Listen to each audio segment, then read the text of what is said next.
Welcome to the Exposer. So recently we posted a video of Spac Nation and the Nation's Family Global Pastor Toby Adeyega going on a rant and using inappropriate language whilst discussing serious matters going on in Nigeria at the moment. Now, after the video went out, Toby insisted there was nothing wrong with how he delivered his message. So here's how Toby responded after we exposed his videos. If anyone says I said Obama is a fully retired, I say it again. What are you going to do about it? What do I want to talk about? I don't know what the problem of London is. My own problem right now is the fact that I'm about to be 40. I'm thinking, I don't like this car anymore. I've driven it for too long. So it's a Rolls Royce, or I don't know what to do anymore. I've done it all. I don't abuse leaders. I love leaders. But I like to call retards. That's just what it is. And it is what it is. I think I'm the most criticized guy in Europe. That's my title. But then I get criticized and I grew a lot. I don't get it. It's confusing. Whilst everybody is killing themselves over PT swearing or not, saying fuck you, no. Hey guys, let's just calm down and let's do this one first. So as you saw in these videos, Toby did not want to apologize for his actions, and he even continued to play on the matter. And he even posted on his social media accounts, which he later deleted. And in the caption he wrote, "I did not swear because I lost my head. I did because I gained my head. I will do it again and again until NSARS. I just hate oppression, and no religion can stop me from speaking how I feel about a thing. Bible quoting without practical help is killing us all. I refuse.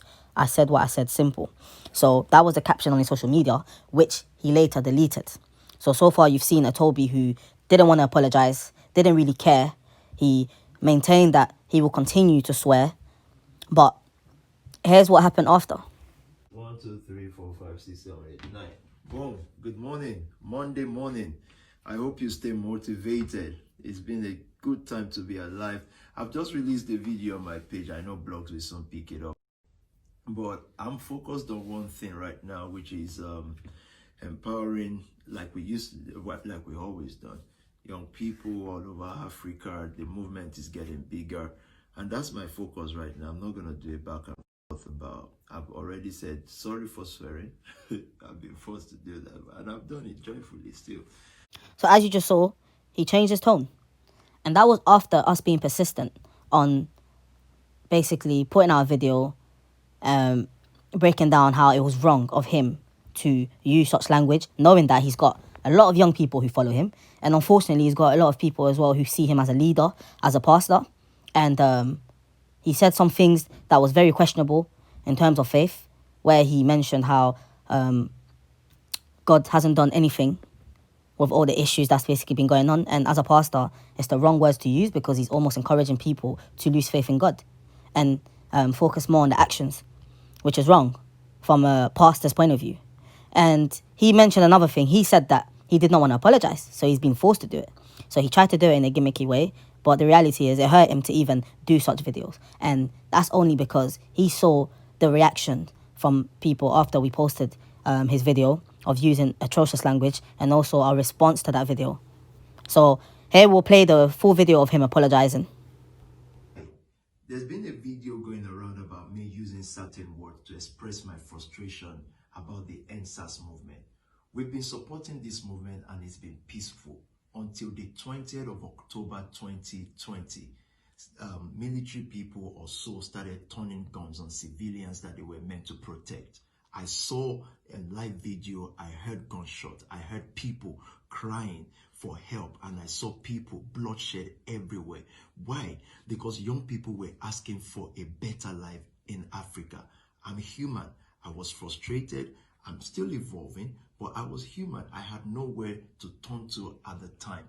Both home and abroad, meaning in UK and in Nigeria. During COVID, we supported tens of thousands of people with food. We sent 15,000 plus face masks to Liberia, countless hand sanitizers. We gave money to entrepreneurs whose business were at the verge of dying because of COVID. We've always supported young people. Here in the UK, I gave out tens and tens, 20, 30,000 pounds worth of laptop to students that are going to school. I stand for the cause of young people. Now, in Africa, to see how they were treated by their own government, when they were only asking for a better life, that's all they were asking for. To be killed is unacceptable. And so I'm saying that I still stand for the same thing. Yes, we will get better as human, but I stand for the same thing. We fed more than 8 states during COVID in Nigeria. More than 100 businesses were empowered. That's what we did. During NSAS, we made sure there was food on the streets. We made sure that we provided flags on the street. And we will keep doing this. And I'm saying this afternoon or morning, depending on when you're watching me, that we're going to create a large food bank in Africa. This food bank will reach out to the so-called, and I repeat, so-called hoodlums. I'm going to be working with people that are on ground. We will come together and it's going to be the biggest. We'll reach out to people in all the 36 states of Nigeria. And it won't stop with the food. It is also going to be geared towards skill acquisition in a large proportion, and we will keep scaling up. These are the things that I've done before in Nigeria, in Ghana, and other nations. And these are the things that we will continue to do. Again, I repeat, as human, we're all going to continue to grow, but we will have to stand for what is right. Sometimes we will not be perfect in the delivery of it, but all the time we will be right in making sure that if we can save one life, it is important. Please check my page or check any other place where I'm being spoken about. I'm doing what I need to do for the Nigerian people or the African young people, and we will keep perfecting what we do. I thank you for always listening to me. Thank you. So you guys just saw, instead of solely apologizing and admitting of his wrongdoing, he has managed to turn the whole script around by, again, bragging about the things he claims to have done, the amount of people he has helped, the contribution towards the issues going on in Nigeria, especially. You hear him talk about how he spent thousands of pounds on getting laptops to students. He started to speak about the things he has done to stay away from the main issue. And the issue here isn't about what Toby has done. And this is what it's always about.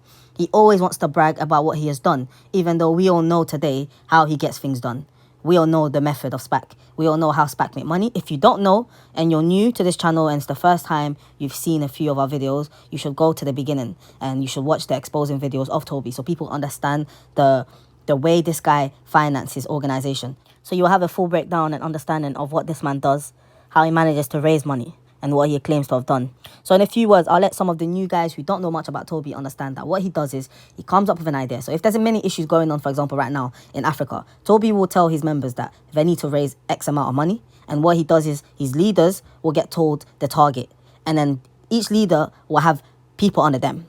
And they will be told what to raise. And this is why you hear allegations of fraud, allegations of members using people's bank details to take out loans illegally. You've heard so many allegations about Spac Nation, and this is why, because of the pressure that he puts on them.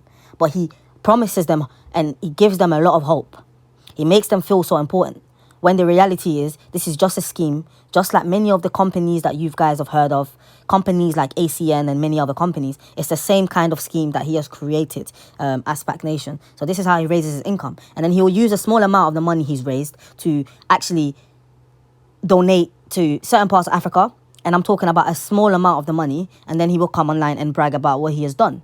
But then what you'll never hear him talk about is how he has taken so much money from his own community here, from the African community here, and he has sold them drinks for many, many, many years. And he's, again, if you're new, I'll tell you guys a few ideas that he has raised before, where he told these people in his organization that he was going to raise flats for them to live in, and they would have to give 2K a month each for a consistent amount of time. And once the flats are done, all the members who have been given 2K will basically be living in the flats. This is a dream that he sold them, and a lot of the members fell for it. He made a lot of money from it. Until today, he's never spoken about it. He's a guy who said he spent about 1 point something million on a football stadium, where he said they would build things on that football stadium and have many activities going on there. Again, he told the people who were raising a lot of money towards it, they would have businesses there and things like that. Again, this football stadium idea has never existed and will never exist. He also mentioned how they will buy houses around, and his members will be living in these houses. Again, gave them a target. He even insisted that some of the houses already bought Again, never heard about it again. And the businesses went on and on and on. This is something he's been doing for many years. So if you're new, you might see his video of him apologizing and thinking this is a passionate man who really cares about his people, who's showing frustration. But people need to understand this is a man who is the reason that many young black African people are in debt. Many young African black people are in depression. Many young African people have turned away from God only because of what this man has done to them. So this is all a scheme and a scam to get people on his side. And as you saw, his earlier videos, he did not want to apologize. And he mentioned the word he was forced to apologize. And that's only because Spac Nation is so irrelevant today. And he knows that going viral for negative things only hurts his organization. That's the reason why he was forced to apologize. And that's because we persisted on that. So do not fall for what this guy is saying.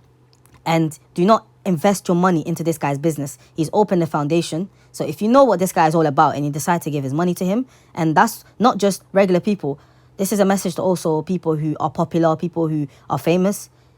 Do not invest anything into this man.